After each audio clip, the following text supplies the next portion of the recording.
साथ संगत जी, प्यार से कहना धन निरंकार जी। मन में कोई ऐसा एक इंटेंशन आ गया है कि हम ये करना चाह रहे हैं, तो वो सिर्फ ख्याल रूप तक ही तब तक है जब तक उसको हमने कर्म का पार्ट नहीं बना दिया, कर्म में ढाल नहीं लिया। तो वो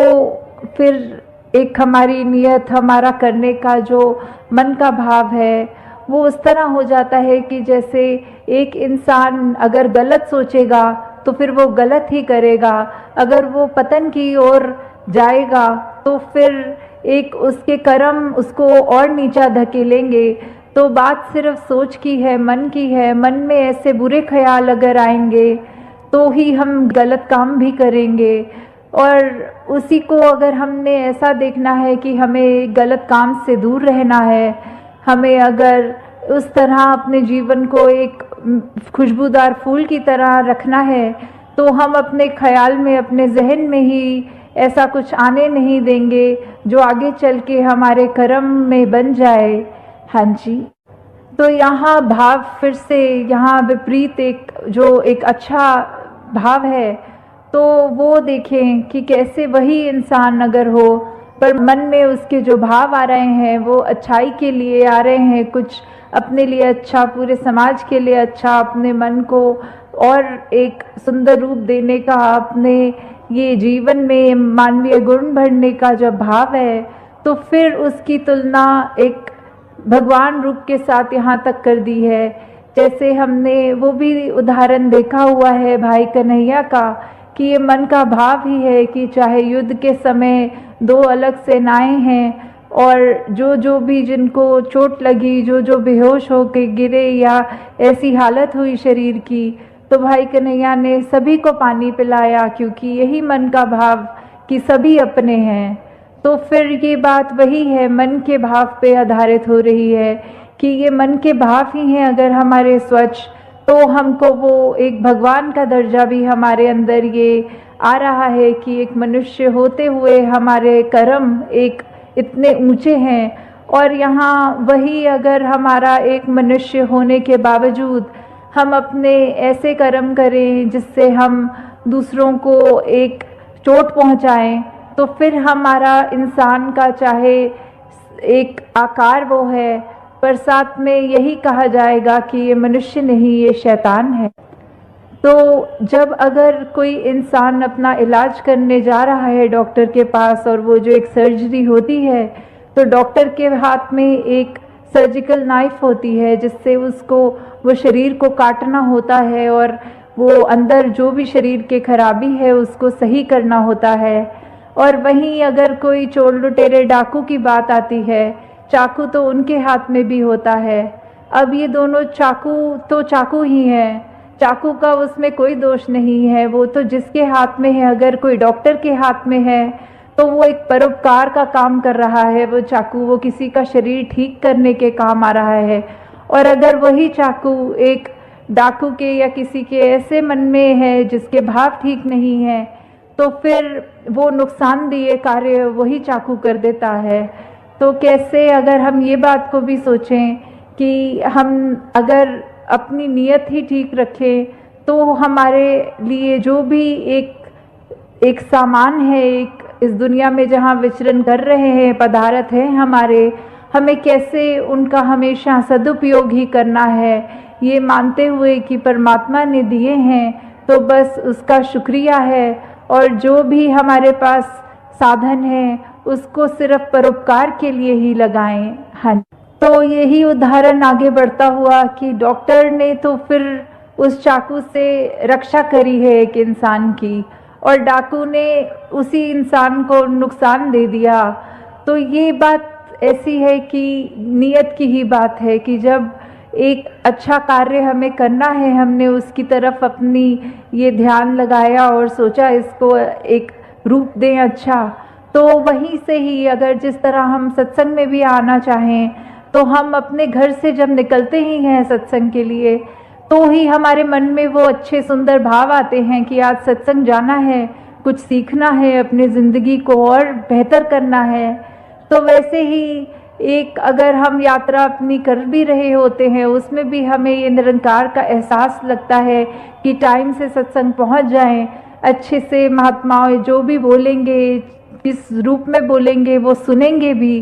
तो भी हमें अपने उसके बाद सत्संग का जब समाप्ति हो जाएगी तो कैसे वो सब भावों को अपने मन में बिठा के, अपने मन के भावों को शुद्ध करके अपने कर्मों में वो जब तक बातें नहीं डालेंगे तो उसका कोई फायदा नहीं होगा। तो ऐसे ही इसी उदाहरण में भी कि ये डॉक्टर और चाहे एक डाकू की बात है, पर हम इसको किसी भी एस्पेक्ट में देखें, बात सिर्फ इतनी है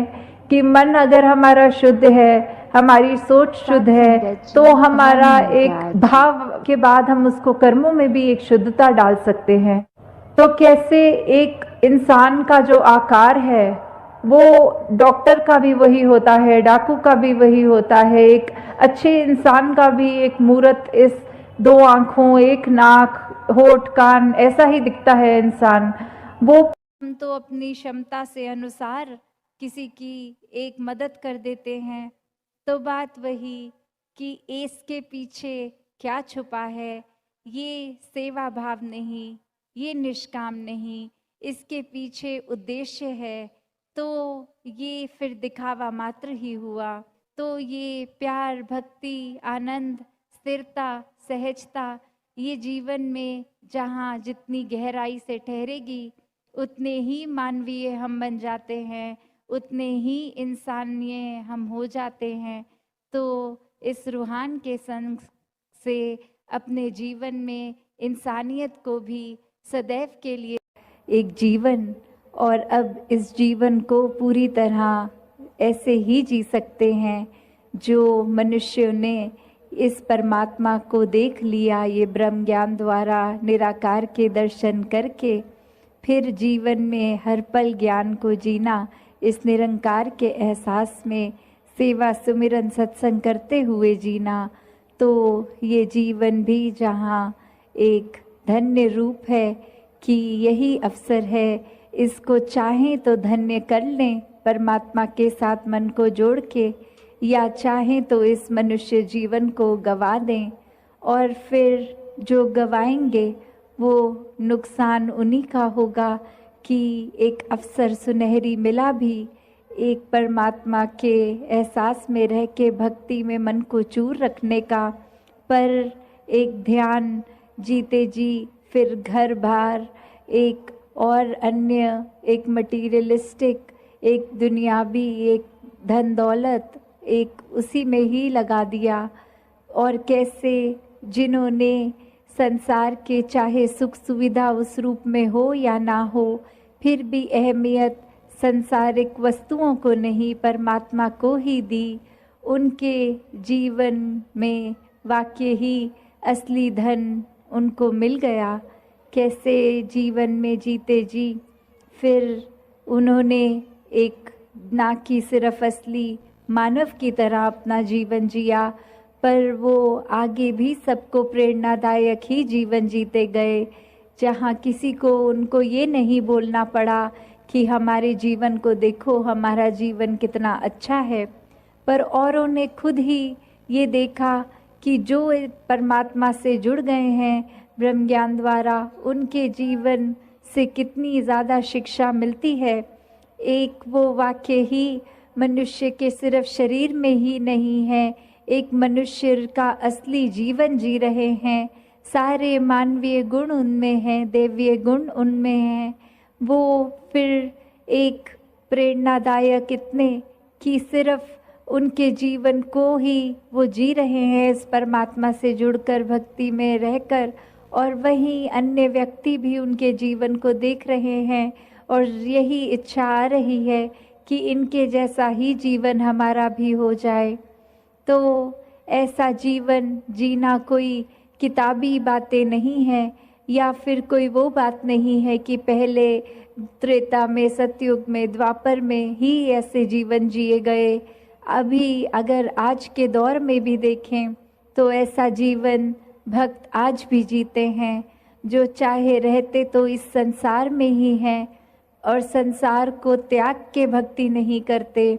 इस संसार में इसी घर गृहस्थी में धन दौलत एक रूप जो भी हो, चाहे वो रोजगार बड़ा हो छोटा हो, उसी रूप में रह के परमात्मा का धन्यवाद भी जहाँ करते हैं, वही एक परमात्मा के आश्रय अपने जीवन को हर पल चलाते हैं कि जो परमात्मा ने दिया उसी में शुक्राना, ये परमात्मा का धन्यवाद। तो कैसे अपने जीवन को हर कोई एक ज्ञान की रोशनी से एक बहुत ही सहज और सरल जीवन जी सकता है, जिस जीवन में दिखावा मात्र नहीं रह जाता, एक असली सच्चाई से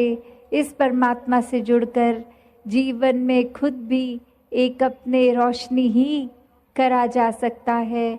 फिर वो मन का ठहराव अपने आप आ जाता है। तो भाव वही कि संत जो होते हैं उनको फिर एक दुनियावी माहौल कैसा भी हो, एक आरामदायक हो ना हो, फिर भी एक संत तो उस दुनियावी माहौल में रहते हुए भी उस दुनियावी माहौल से ऊपर ही रहते हैं, एक आनंद की अवस्था में हर स्थिति में खुद को एडजस्ट करते हुए कि एक जहाँ स्थिति जो है उसको अगर वो सही भी करनी है तो उसमें प्रयत्न करना है, एक अपने दुनियावी रूप में अचीवमेंट सपने बनाकर उस तरफ चलना है। पर अगर परमात्मा को मंजूर नहीं और वो एक कार्य उस तरह से ना हो जैसा सोचा रखा है, तो भी एक परमात्मा को कोसते नहीं है भक्त, एक परमात्मा को शुक्राने भाव से यही मन के भाव रखते हैं कि इसी में ही भलाई होगी, इसलिए ये कार्य हम जैसे चाहते थे वैसे नहीं हो पाया। तो कैसे अपने जीवन को भक्तों ने हर समय इस परमात्मा के ही आसपास केंद्रित रखा कि एक दुनिया में हर दिन कैसा भी समय आ सकता है, पर ये परमात्मा ही है जिसके आश्रय एक अच्छा और बुरा समय दोनों ही आराम से कट जाते हैं, जहाँ फिर ये मन में सोच नहीं आती कि एक जीते जी बेचैन है और जीने के बाद जब ये मौत हो जाएगी तो इस आत्मा का क्या होगा। क्योंकि जिन्होंने जीते जी इस परमात्मा को जान लिया, देख लिया, इसके साथ जीवन का हर पल अपना जिया, तो उनको पता है वो चैन से जी रहे हैं, और जो चैन से ही जीता है वही चैन से मरता है। और कैसे ये आत्मा को जीते जी जहाँ चैन मिल गया, अपनी असली घर का पता चल गया, एक क्या है ये आत्मा, वाक्य में सिर्फ शरीर नहीं है, एक आत्मा तो इस परमात्मा का अंश है। जब ये पता चल जाता है तो आगे एक लोक सुखी परलोक सुहेला वाली अवस्था।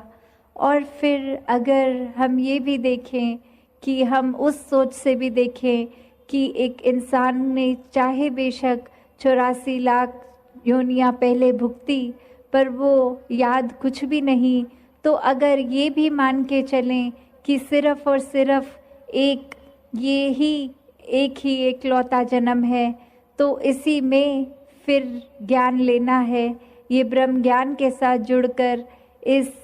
परमात्मा के साथ एकमिक होना है। वरना तो बात वही कि अगर इस जीवन में आकर चाहे मान्यता वो नहीं कि पहले जन्म हुआ कि नहीं हुआ,